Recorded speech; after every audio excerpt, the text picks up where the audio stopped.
తెలంగాణ రాష్ట్ర రాజధాని హైదరాబాద్ నగరంలో ఎన్నో పర్యాటక ప్రదేశాలు, చారిత్రక ప్రదేశాలు ఉన్నాయి. వాటిలో కొన్నింటిని చూద్దాం. హైదరాబాద్ సిటీ పేరు చెప్పగానే చార్మినార్ కళ్ళ ముందు కనబడుతుంది.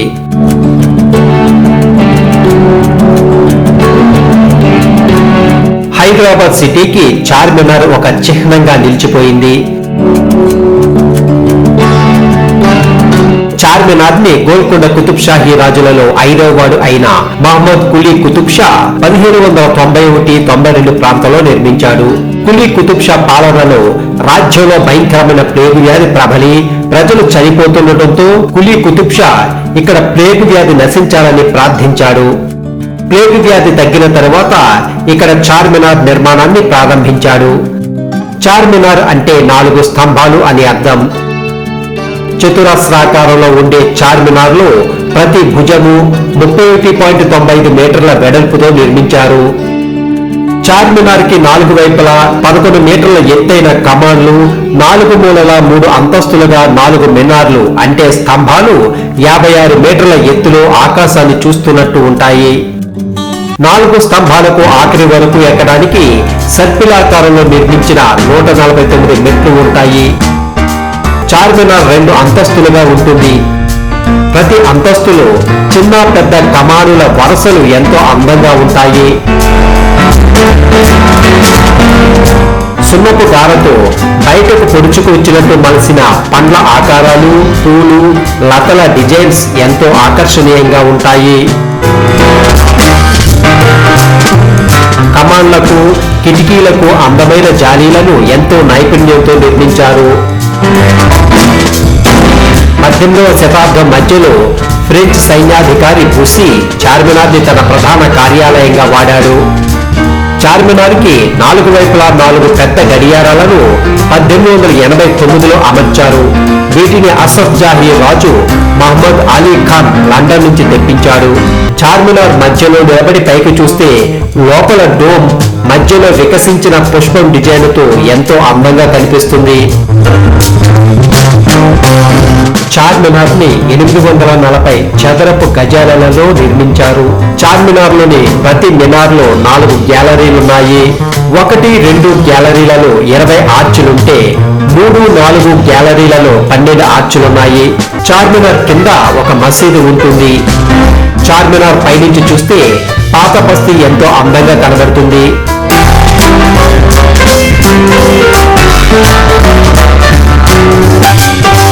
చార్మినార్ చుట్టూ వేలాది షాపులుంటాయి.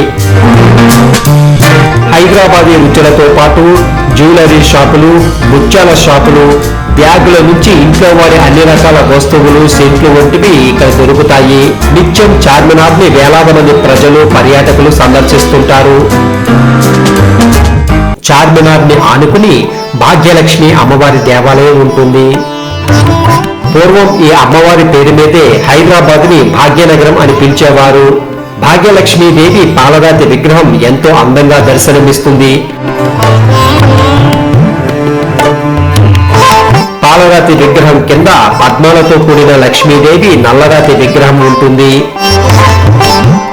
చార్మినార్ కి కొద్ది అడుగుల దూరంలో మక్కా మసీదు ఉంటుంది.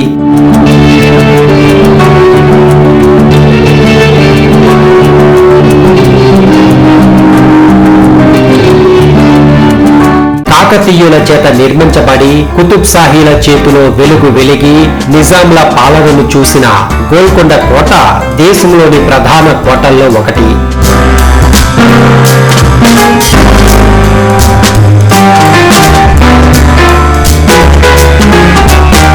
గోల్కొండ కోట హైదరాబాద్ నగరానికి సుమారు 10 కిలోమీటర్ల దూరంలో ఉన్నది.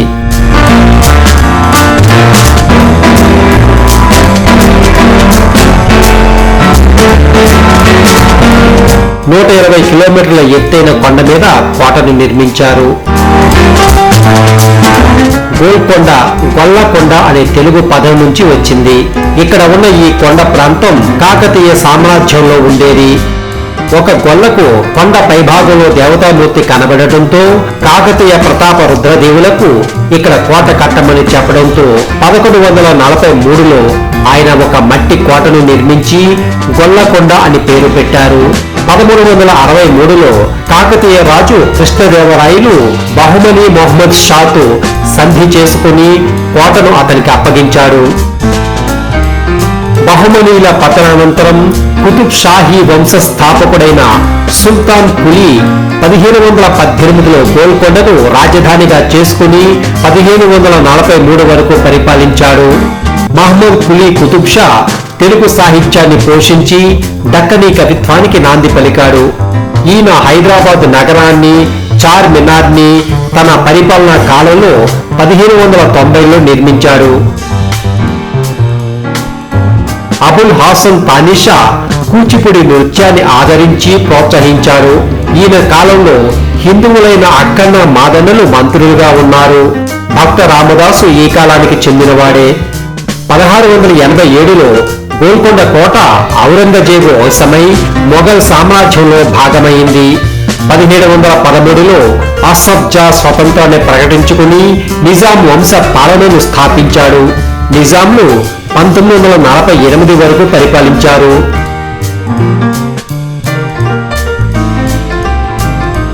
కోటపైకి వెళ్ళడానికి సుమారు 1000 మెట్లు ఉంటాయి. టికెట్ తీసుకుని లోపలికి వెళితే పెద్ద ప్రవేశ ద్వారం వస్తుంది. ద్వారం పై భాగాన అందమైన నెమళ్ళు, సింహాలు, లతలు వంటివి చెక్కబడి ఉన్నాయి. ఈ ద్వారం నుంచి లోపలికి వెళితే చప్పట్ల హాలులోకి వస్తాం. గుమ్మటం కింద చప్పట్లు కొడితే కోట పై భాగానికి వినిపిస్తుంది. నగీనా బాగ్ ఒక ఉద్యానవనం. పండగ సందర్భాలలో అంతఃపుర స్త్రీలు ఇక్కడ ఏర్పాటు చేసే మార్కెట్లో ఆభరణాలు వంటివి కొనుగోలు చేసేవారు. ఇది చదునైన చతురాస్రాకార స్థలం. నలుపలకలుగా ఉండే పూల తోటలను ఇక్కడ పెంచేవారు. కోట అందాలను చూసుకుంటూ రాతిమెట్లు ఎక్కుతూ పైకి వెళితే భక్త రామదాసుని ఖైదు చేసిన బందీఖానా వస్తుంది.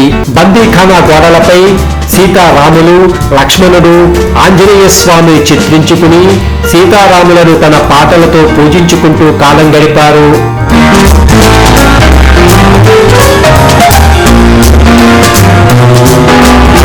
రామలక్ష్మణులు మారువేషంలో తానీషాకు దర్శనమిచ్చి 6 లక్షల వరాహాల శిస్తు సొమ్ము చెల్లించి విడుదల పత్రం తీసుకున్నారు. రామదాసు దైవభక్తిని గ్రహించిన తానీషా సకల మర్యాదలతో రామదాసుని విడుదల చేశాడు. అంతేకాకుండా సీతారామ కళ్యాణానికి గోల్కొండ దర్బారు నుంచి భద్రాచలంకి ముత్యాల తలంబ్రాలు పంపే సంప్రదాయాన్ని నెలకొల్పాడు.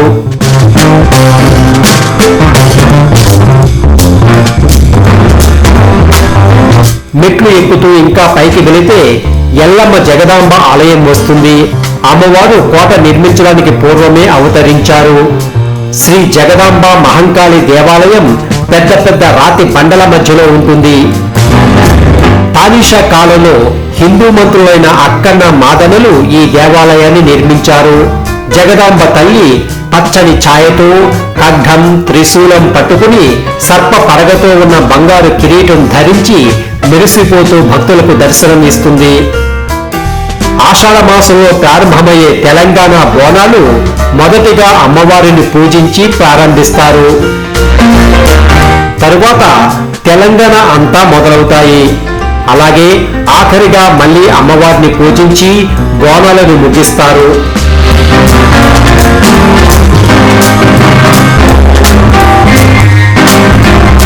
కోట శిఖరాగ్రాన దర్బార్ హాలుగా పిలువబడే బారాదరి వస్తుంది. కోట పై భాగం నుంచి చూస్తే చుట్టూ ప్రకృతి, కోట శిథిలాలు ఎంతో అందంగా కనిపిస్తాయి.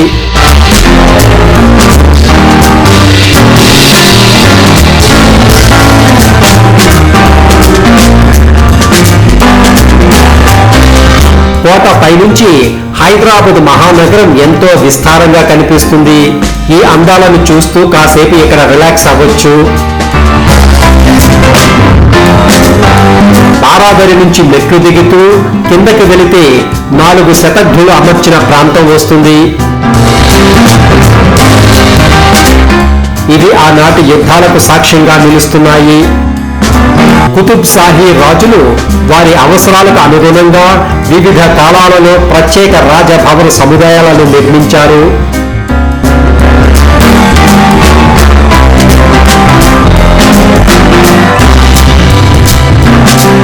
గోల్కొండ కోటలో సువిశాలమైన ప్రాంగణంలో ప్రతిరోజు రాత్రి సౌండ్ అండ్ లైట్ షో జరుగుతుంది. రాత్రి 7 గంటల నుంచి 9 గంటల వరకు తెలుగు, హిందీ, ఇంగ్లీష్ భాషల్లో ఈ లైట్ షో జరుగుతుంది. శిథిల రాజప్రసాదాల మధ్యలో విశాల ప్రాంగణంలో జరిగే ఈ లైట్ షో అందరినీ ఆకట్టుకుంటుంది. ఎన్నో రాజమందిరాలు, అందమైన పూల తోటలు, ఉద్యానవనాలు, ఆయుధాగారాలు వంటివి కనిపిస్తాయి. గోల్కొండ కోటను పూర్తిగా చూసి వెళ్ళిన ద్వారం నుంచి బయటకు వస్తాము. ఇక్కడ కూడా అందమైన పార్కులు కనిపిస్తాయి.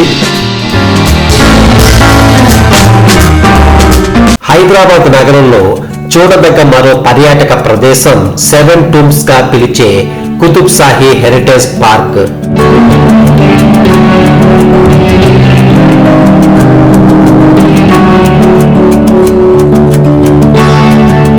సువిశాల ప్రదేశంలో అనేక టూమ్స్, మసీదులతో, పెద్ద పెద్ద చెట్లతో నిండి ఉంటుంది ఈ పార్క్.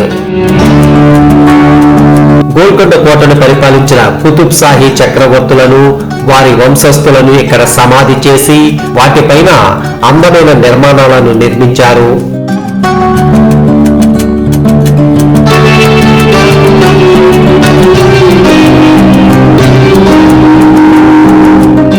గోల్కొండ కోటను సందర్శించే పర్యాటకులు గోల్కొండ కోటకు కొద్ది దూరంలో ఉన్న కుతుబ్ షాహీ హెరిటేజ్ పార్క్ ను చూడొచ్చు.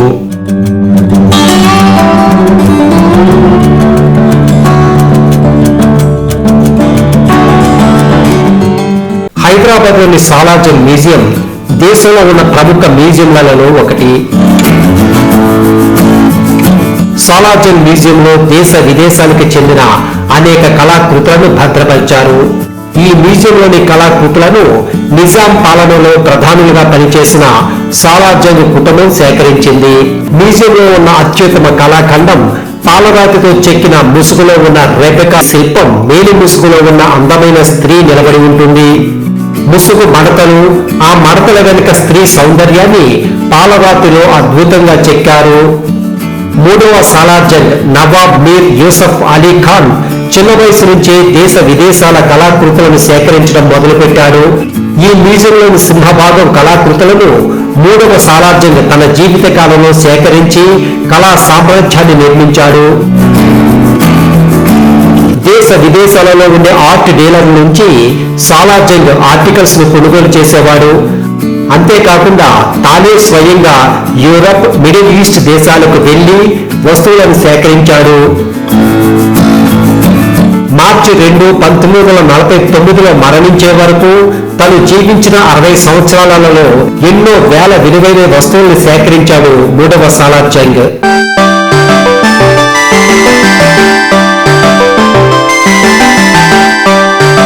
సాలార్జంగ్ మరణానంతరం ఆయనకు వారసులు లేకపోవడంతో కుటుంబ సభ్యులు ఈ సంపదను దేశానికి అంకితం చేశారు.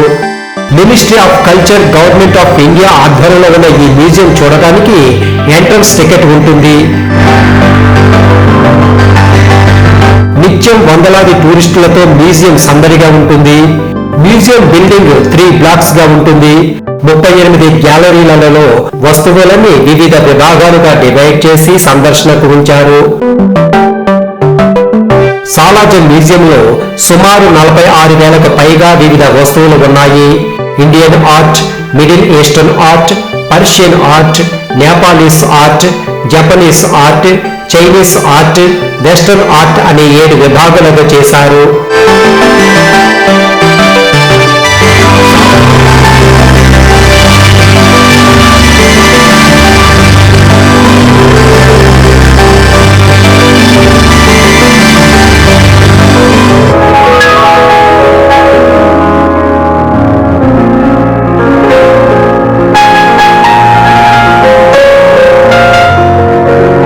ఇక్కడ ఉన్న మరొక అద్భుత శిల్పం చెక్కతో చెక్కిన డబుల్ స్టాచ్యూ.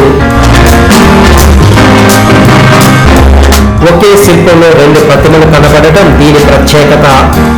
ముందు పురుషుడు ఠీవీగా నిలబడితే వెనుక అందమైన స్త్రీ వినయంగా నిలబడి ఉంటుంది.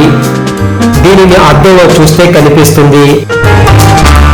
19వ శతాబ్దంలో చెక్కిన ఈ శిల్పం ఫ్రాన్స్ దేశానికి చెందినది.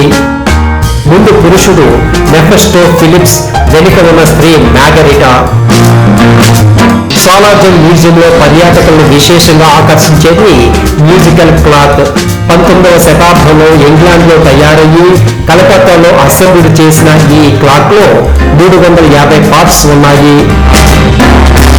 ప్రతి గంటకు ఒకసారి ఒక గెడ్డ ఉన్న మనిషి బొమ్మ బయటకు వచ్చి ఎన్ని గంటలైతే అన్ని గంటలు కొట్టి లోపలికి వెళ్ళిపోతుంది. దీనికోసం మ్యూజియంలో ఉన్న పర్యాటకులందరూ మ్యూజికల్ క్లాక్ హాల్ కు చేరుకుని ఎంతో ఉత్సుకతతో ఎదురు చూస్తారు. ఒక బొమ్మ వ్యక్తి సుత్తి పట్టుకుని ప్రతి సెకండ్కు ఒకసారి కొడుతుంటాడు. సాలార్జంగ్ మ్యూజియం ను చూడాలంటే ఒక రోజు పడుతుంది. ఎంతో ఓపికతో చూస్తే గాని మ్యూజియం ను పూర్తి చేయలేము. సాలార్జంగ్ III తన 60 సంవత్సరాల జీవిత కాలంలో ఎంతో శ్రమించి సేకరించిన 46,000 వస్తువులు నేటి జాతి సంపదగా మారి ఆనాటి చరిత్రను భావి తరాలకు చూపిస్తుంది.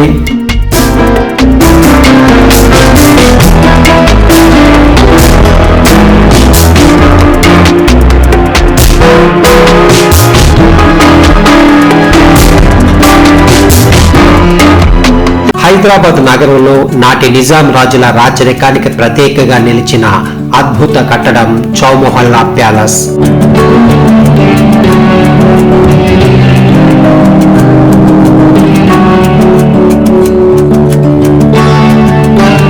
అఫ్జల్, మెహతాబ్, ఆఫ్తాబ్, తెహనియత్ అనే 4 ప్యాలెస్ల సమాహారమే చౌమొహల్లా ప్యాలెస్.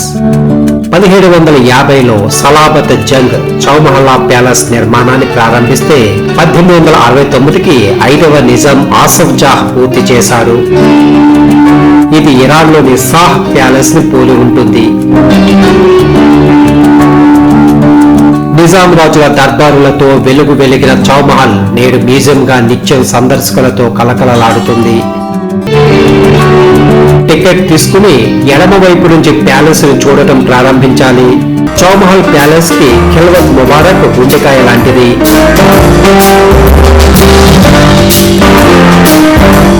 కొన్ని దశాబ్దాల పాటు నిజాం రాజుల పట్టాభిషేకాలు, దర్బార్లు ఇక్కడే జరిగాయి. ఖిల్వత్ ముబారక్ లోపల భారీ ఎత్తైన పాలరాతి స్తంభాలతో దర్బారు హాలు చాలా విశాలంగా ఉంటుంది. ఈ హాలుకి బెల్జియం నుంచి తెచ్చిన 19 షాండిలియర్స్ ప్రత్యేక ఆకర్షణ. హాలు పైభాగం నుంచి వేలాడుతూ మరింత కాంతినిచ్చే ఈ షాండిలియర్స్ అందాలు సందర్శకులను ఆకర్షిస్తాయి. హాలు మధ్యలో ఎత్తైన పాలరాతి వేదిక మీద నిజాం సింహాసనం ఉంటుంది. దర్బార్ హాలుకు ఆనుకుని ఉన్న గదుల్లో ఆనాటి రాజముద్రికలు, లక్క ముద్రలు, షోకేసులు అమర్చారు.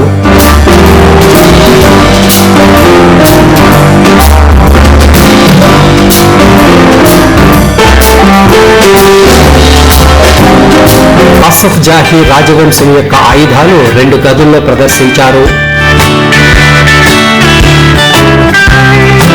ఆఫ్తాబ్ మహల్లో నిజాం కుటుంబీకులు ఉపయోగించిన షేర్వానీలు, బెనారస్, పైఠాన్, కోటా చీరలు, ఎంబ్రాయిడరీ దుస్తులు ప్రదర్శించి ఉంటాయి. అఫ్జల్ మహల్ లోపలికి వెళ్ళగానే ఒక గ్రీకు శిల్పం ఆకట్టుకుంటుంది. ఇద్దరు గ్రీకు యోధులు మల్లయుద్ధం చేస్తున్నట్టుండే ఈ శిల్పం తెల్లని పాలరాతితో మలిచారు. అఫ్జల్ మహల్ వెనుక నిజాములు వాడిన కారులు ఉంటాయి. రోల్స్ రాయిస్, ఫోర్డ్, వోల్స్లీ వంటి అనేక ఫేమస్ కంపెనీ కార్లు ఉన్నాయి. ఖిల్వత్ క్లాక్ గా పిలువబడే క్లాక్ టవర్ కనిపిస్తుంది. 100 సంవత్సరాలు పైగా ఈ క్లాక్ ఇంకా పనిచేస్తూనే ఉంది. చుట్టుపక్కల ప్రజలు ఈ క్లాక్ సౌండ్ ను బట్టి తమ చేతి గడియారాల టైంను కరెక్ట్ చేసుకునేవారు.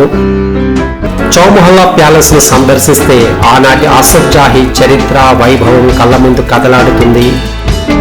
హైదరాబాద్ నగరంలో దేశంలోని ఎత్తైన 125 అడుగుల రాజ్యాంగ సృష్టికర్త డాక్టర్ బిఆర్ అంబేద్కర్ భారీ విగ్రహాన్ని, స్మృతి వనాన్ని ఏర్పాటు చేశారు.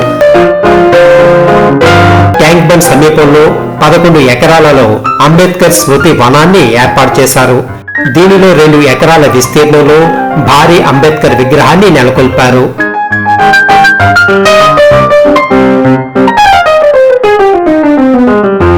అడుగుల విగ్రహ పీఠం ఎత్తు మీద 125 అడుగుల అంబేద్కర్ విగ్రహాన్ని నిలిపారు. విగ్రహం వెడల్పు 45 అడుగులు. ఈ భారీ విగ్రహం బరువు 465 టన్నులు. ఎడమ చేతిలో రాజ్యాంగాన్ని పట్టుకుని కుడి చేతితో దేశానికి దిశానిర్దేశం చేస్తూ నిలబడ్డ అంబేద్కర్ విగ్రహం జీవ కళతో హుందాగా ఉంటుంది. హైదరాబాద్ సిటీ మధ్యలో హుస్సేన్ సాగర్ దగ్గర ఎత్తైన కొండ మీద నిర్మించిన బిర్లా మందిర్ వెంకటేశ్వర స్వామి దేవాలయం. ఈ దేవాలయం పూర్తిగా పాలరాతితో నిర్మించారు. అణువణువున తెల్లని పాలరాతితో నిండి ఉండే బిర్లా మందిర్ వెంకటేశ్వర స్వామి దర్శనం భక్తులకు అనిర్వచనీయమైన అనుభూతినిస్తుంది.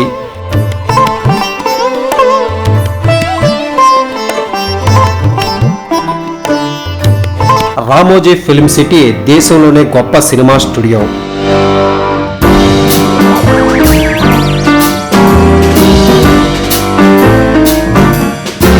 ఇక్కడ అన్ని భాషల సినిమాలు, టీవీ సీరియల్స్ షూటింగ్స్ నిత్యం జరుగుతుంటాయి. పర్యాటకులు టికెట్ తీసుకుని ఈ స్టూడియోను సందర్శించవచ్చు. Yaga films. Subscribe, like, share, comment.